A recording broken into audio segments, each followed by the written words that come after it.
मैंने यहाँ याचिका दर्ज की है आज। वो चुनाव को चुनौती देने वाली याचिका है और उस याचिका में महत्वपूर्ण कानूनी मुद्दे उठाए गए हैं। माननीय उच्च न्यायालय अपने नियमों के अनुसार उस याचिका को देखेगा और उसके बाद उसमें अग्रिम आगे प्रक्रियाएं होंगी। चुनाव अब का खेल ख़त्म हो गया, चुनाव की बात ख़त्म हो गई।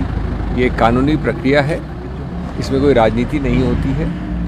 और एक ऐसा थोड़ा सा विचित्र सा नियम है कि ऐसी याचिका दायर करने के लिए भी याचक को खुद पेश होना पड़ता है। आमतौर पे दायर करने के लिए खुद पेश होना आवश्यकता नहीं होती है, लेकिन चूंकि नियम ऐसा है इसलिए मैं आया हूँ, नहीं तो मैं आने का कोई शायद आवश्यकता भी नहीं होती इस वक्त। बाकी क्या होगा वो बाद की बात है, जब ये माननीय उच्च न्यायालय इसको देखेगा और इस पर एक्शन लेगा। सर किस तरह की आई हैव याचिका का जो मूल स्रोत है, जो मूल उसमें ग्राउंड लिया गया है, वो संक्षेप में सिर्फ इतना है कि ये धारणा, ये प्रचलन या ये इंटरप्रिटेशन किसी नियम का जिसके अंतर्गत जिसका नाम अगर टाई में, अगर बराबरी में जिसका नाम निकले वो हार जाए, ये धारणा, ये प्रचलन, ये इंटरप्रिटेशन कानूनी रूप से गलत है। ये आमतौर पे संस्कृति में, सोच में, कॉमन सेंस में जिसका नाम निकलता है जब दो ही लोग होते हैं और दोनों में बराबरी होती है तो जिसका नाम निकलता है उसको जीतना चाहिए।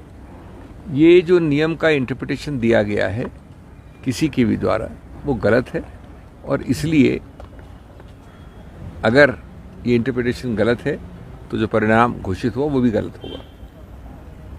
ये भी मानना है कि जो एक्ट है, जो कानून है, उसमें ऐसा कोई नियम नहीं है। जो रूल है उसके नीचे उसमें भी ऐसा कोई नियम नहीं है, लेकिन नियम का एक धारणा या एक इंटरप्रिटेशन दिया गया है, उसको चुनौती दी गई है। I have not come here for a press conference, I have not come here for dealing with the press. I happen to be here for a legal process. All the elections are over, politics is over. This is a challenge to the election purely on legal grounds.